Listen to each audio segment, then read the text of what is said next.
I will show you the science of actually how the cells work, and you will have more knowledge than most doctors in the world today because they still believe in the genes. Every cell in your body has a minus voltage on the inside and positive voltage on the outside. Every cell, every live cell is a battery. Every cell has about 1.4 volts, not too much. 50 trillion cells in the body times 1.4 volts is 700 trillion volts of electricity in your body right now. And with training and meditation, you can focus this energy called chi, and you can use that energy for healing. With that much voltage, people can self-combust. Every function in your body is already present in every cell. So where you have an organ in your body, the cell has an organelle, which means miniature organ. So the textbooks talk about the nucleus is equal to the brain. The nucleus is not the brain. The nucleus is the gonad. The nucleus does not control the cell. The nucleus is reproduction of the parts. So if you are dead and you still have your protein body, what's missing? The signal.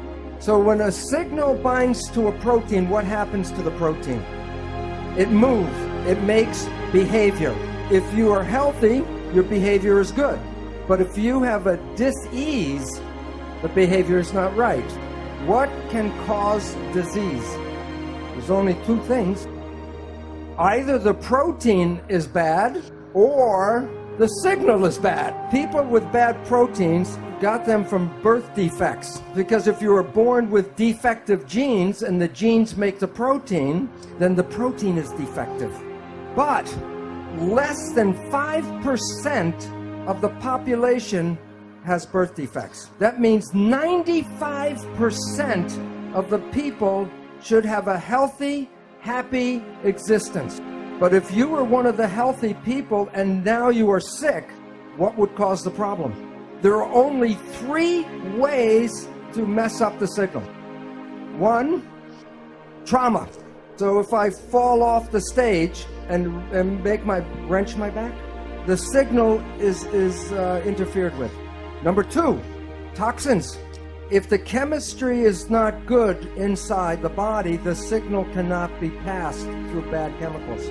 Both of these interfere with the propagation of the signal. But the third one is thought, the mind. There's nothing wrong with the body. It's just sending the wrong signal at the wrong time. So if you change your thought and your mind, you can change the biology. And the mind is the primary cause of illness on our planet today. What is the name of the switch that controls your biology? Perception. And why that's important is that it's you and how you see the world that controls the biology. We have been given misinformation. When people say a gene turned on and a gene turned off, it sounds like the genes make decisions. Here is the simple truth.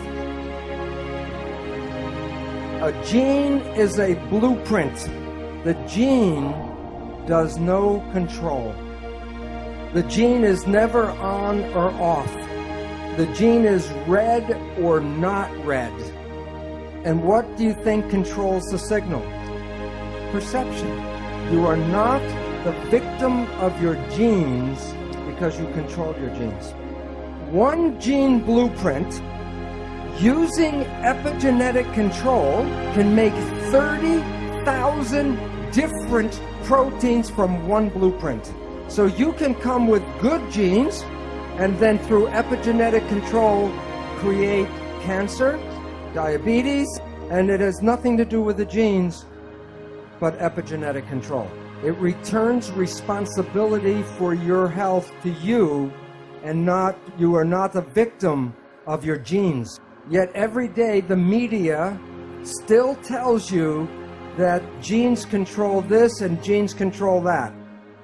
And then people get nervous about what genes are in their family. And as Greg Braden said before, if you look for the disease, you can create the disease through epigenetics. Right now, it appears that about 95% of cancer is not because of mutant genes, but because of epigenetic control. And it can be passed from parent to child like genes.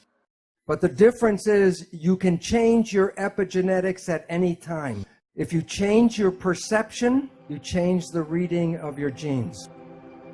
If someone tells you you're going to have a disease and you believe that, then you can create the disease. So when you look at yourself, you're not a single entity, but you are a community of 50 trillion cells. But it's important to understand the word community.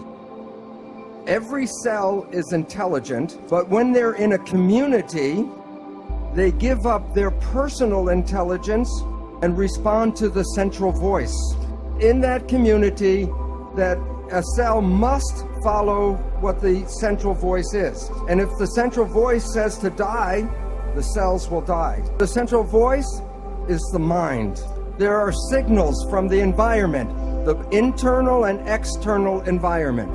The brain, the function of the brain is to perceive the signals and then interpret those signals and then send the information to the cells to control the behavior and the genetics. So the function of the brain is perception, and from that creates the mind. Now, we have heard of something called the placebo effect, right? The placebo effect is when you have a very positive thought that something can heal you, even if it's a sugar pill, but you believe it's the real medicine, then you can heal yourself with that. So the pill didn't heal you, it was the thought that healed you. Statistics reveal that 1/3 of all medical healings, including surgery, are the result of the placebo effect. And this is what medicine does not tell you, is that there is negative thinking, and it's called the nocebo effect. And in the same power that positive thinking can heal you, negative thinking can kill you. Point is that negative thinking can create all the effects of chemotherapy. Now think about this. If a doctor tells you you have a disease, or the doctor tells you you're going to die, and you believe the doctor because he's the professional, the belief will give you a disease and can cause you to die. So belief becomes an important part of medicine. Now, many of you have heard about the drug Prozac. Every year, billions of dollars are spent on buying Prozac. And here's a surprise, that the Prozac is no better than a sugar pill, so that it is a placebo drug. And yet the people who take it believe in the drug so much, it makes them better. So if you believe that something is good for you, it will be good. And if you believe that it's harmful for you, it will be bad. So the question is, if we are so able to be healthy and young, why do we get sick?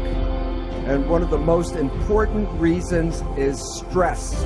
And the function of the stress hormones is to take the energy of the body and get it all to run and fight. So the stress hormones will shut off the functions of things that will not be needed in fight or flight. One of the most important uses of energy in the body is the immune system. Stress hormones shut off the immune system.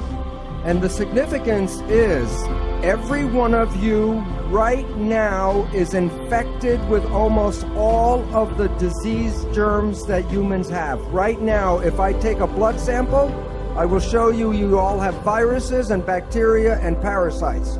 And you might say, well, if I'm infected, then why am I not sick?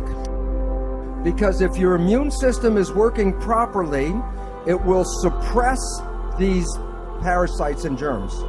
But the moment you start to shut off the immune system, then these organisms begin to start growing again. So the idea that you catch a disease is not really true. You already have the disease. And the medical people call these germs and parasites opportunistic organisms. So if you are under stress and you shut off the immune system, then you give these organisms the opportunity to then make the disease. And yet when we get some of these diseases, we go to the medical doctor and they give us drugs to kill the germs and the bacteria. Well, this is very helpful if the disease is going very quickly. That was not the problem in the first place. The problem was stress that shut off the immune system. So to get healing is, okay, treat the disease, but also treat the stress.